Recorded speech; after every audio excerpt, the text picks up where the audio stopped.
Matematika Angkatan 2018 dengan NIM 180406019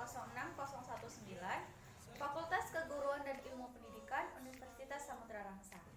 Nah, kali ini tujuan saya untuk membuat video ini adalah untuk memenuhi tugas individu ataupun tugas mandiri pada mata kuliah micro teaching oleh Bapak Muhammad Zaki MPD. Materi yang akan saya bahas kali ini adalah garis dan sudut. Nah, garis dan sudut ini meliputi yaitu pengertian garis yang di dalamnya akan membahas kedudukan antar dua garis. Kemudian ada pengertian sudut, jenis-jenis sudut, dan hubungan antar sudut. Nah, masuk ke pengertian garis. Apa sih yang dimaksud dengan pengertian garis?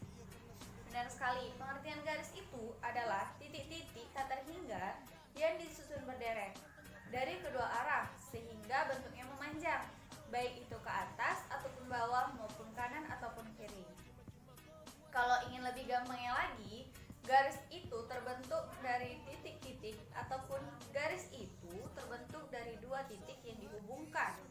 Misal itu pada gambar di samping. Misal ada misal ada titik A dan titik B. Nah, apabila kedua titik ini dihubungkan menjadilah sebuah garis yaitu garis AB. Lanjut ke kedudukan antar dua garis. Nah, kedudukan dua garis ini terbagi menjadi 4, yaitu ada garis sejajar, garis berpotongan, kemudian ada garis berhimpit, dan ada garis bersilangan. Masuk ke garis sejajar. Nah, garis sejajar, dua buah garis dikatakan sejajar apabila dua buah garis tersebut terdapat satu bidang yang sama, arahnya sama. Dan apabila dua buah garis ini diperpanjang, maka mereka tidak dapat berpotongan. Ingin lebih jelasnya kita lihat pada gambar di samping. Nah, di sini ada garis A dan garis B. Apabila garis A dan garis B ini diperpanjang, maka mereka tidak akan saling bertemu ataupun mereka tidak akan saling berpotongan. Lanjut, ada garis berpotongan. Kita lihat pada gambar di samping, ada garis A dan garis B. Nah, kenapa mereka dikatakan garis berpotongan? Karena garis A dan garis B ini memiliki satu titik potong. Kemudian yang ketiga, ada garis berhimpit. Nah, kita lihat pada gambar ini, dapat kita simpulkan bahwa garis A sama dengan garis B ataupun A sama dengan B. Mengapa? Karena garis A dan garis B ini saling menempel atau garis A dan garis B ini saling berhimpit. Nah, kalau begini kasusnya, garis A dan garis B ini memiliki banyak titik potong. Kenapa seperti itu? Karena titik-titik yang dilalui pada garis A ini juga dilalui oleh titik-titik pada garis B. Lanjut, itu ada garis bersilangan. Nah, dua buah garis dikatakan bersilangan itu karena apabila dua buah garis ini memiliki bidang yang berbeda, kemudian arahnya juga berbeda, dan kedua garis ini tidak sejajar. Lanjut, bisa kita lihat pada gambar di samping, yaitu ada garis EA dengan garis CD. Nah, garis EA ini garis EA ini bersilangan dengan garis CD. Kemudian garis EA ini memiliki arah yang berbeda dengan garis CD. Kemudian garis EA dengan garis CD itu tidak sejajar. Masuk ke pengertian sudut. Nah, apa sih yang dimaksud dengan sudut? Sudut itu adalah dua buah sinar yang membentuk suatu daerah yang memiliki titik pangkal yang saling berhimpit ataupun bersekutu. Bisa kita lihat pada gambar di samping, itu ada garis AO dengan garis BO itu memiliki titik pangkal yang sama, yaitu titik pangkalnya adalah O. Dapat kita simpulkan bahwa sudut O sama dengan sudut AOB sama dengan sudut BOA.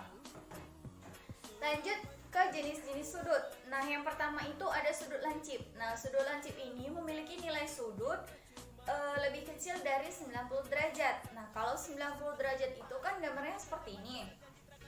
Nah, jadi kalau sudut lancip itu ia akan membentuk sudut seperti ini. Ataupun kalau ingin lebih lancipnya lagi, ia akan membentuk seperti ini. nilai sudutnya itu bisa kita katakan seperti kayak 45 derajat, kayak 30 derajat, seperti itu. Lanjut yang kedua itu ada sudut siku-siku. Nah, sudut siku-siku itu kan nilai sudutnya itu 90 derajat. Tadi sudah kita ketahui bahwa bentuk dari sudut 90 derajat itu seperti ini. Itulah yang dikatakan dengan sudut siku-siku, ataupun ia bisa dibuat seperti ini. Lanjut yang ketiga itu ada sudut tumpul. Nah, sudut tumpul ini memiliki nilai sudut lebih besar dari 90 derajat dan lebih kecil dari 180 derajat. Kalau sudut 180 derajat tuh dia seperti ini. Ia seperti sudut lurus ataupun sudut setengah putaran. Nah, kalau 90 derajat kan sudah kita ketahui tadi, sudut siku-siku ya membentuk seperti ini. Nah, kalau sudut tumpul ini kan lebih kecil dari 90 derajat, kemudian lebih besar dari 180 derajat. Maka ia akan membentuk sudut seperti ini. Lanjut yang keempat itu ada sudut lurus. Nah, sudut lurus itu memiliki nilai sudut yaitu 180 derajat. Tadi sudah kita ketahui bahwa sudut lurus itu membentuknya seperti ini ataupun sudut setengah putaran. Lanjut yang kelima itu ada sudut refleksi. Nah, sudut refleksi ini adalah sudut yang memiliki nilai sudut lebih besar dari 180 derajat dan lebih kecil dari 360 derajat. Dan kalau 180 derajat tadi kan sudut lurus, dia akan membentuk seperti ini. Kalau 360 derajat kan dia satu putaran berarti kan. Berarti yang dikatakan dengan sudut refleksi ia membentuk gambar seperti ini. Tetapi yang kita hitung bukan di dalamnya, melainkan yang di luarnya. Itulah yang dikatakan dengan sudut refleksi. Lanjut ke hubungan antar dua sudut. Nah, hubungan antar dua sudut ini terbagi menjadi dua, yaitu yang pertama ada sudut berpelurus dan yang kedua ada sudut berpenyiku. Nah, yang pertama itu sudut berpelurus. Sudut berpelurus itu adalah dua buah sudut yang apabila dijumlahkan membentuk sebuah sudut lurus ataupun memiliki nilai sudut 180 derajat. Jika ingin lebih jelasnya lagi, bisa kita lihat pada gambar di samping. Di sini ada theta dengan beta dan dapat kita simpulkan bahwa theta ditambah beta itu sama dengan 180 derajat. Itu kan bisa kita lihat bahwa sudut theta itu sudut lancip, sedangkan sudut beta itu sudut tumpul. Nah, kedua sebuah sudut ini ketika dijumlahkan mereka akan membentuk sebuah sudut lurus seperti itu. Kita masuk ke contoh soal. Nah, di sini ada sudut AOB bernilai 30 derajat dan berapakah sudut BOC? Nah, sudah kita ketahui tadi berarti sudut AOB itu kan tetanya, sedangkan sudut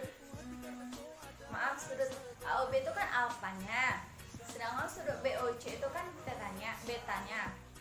Jadi sudut AOB ditambah sudut BOC sama dengan 180 derajat. Sudut AOB kan sudah kita ketahui tadi bahwa nilainya 30 derajat.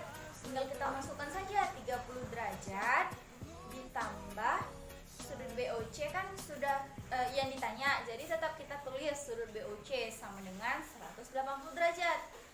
Jadi kalau sudah begini kasusnya, 30 derajat tadi kita pindah ke ruas kanan. Tadi kan tandanya positif, kita ubah menjadi negatif. Jadi kita tulis kembali, jadi sudut BOC sama dengan 180 derajat dikurang 30 derajat.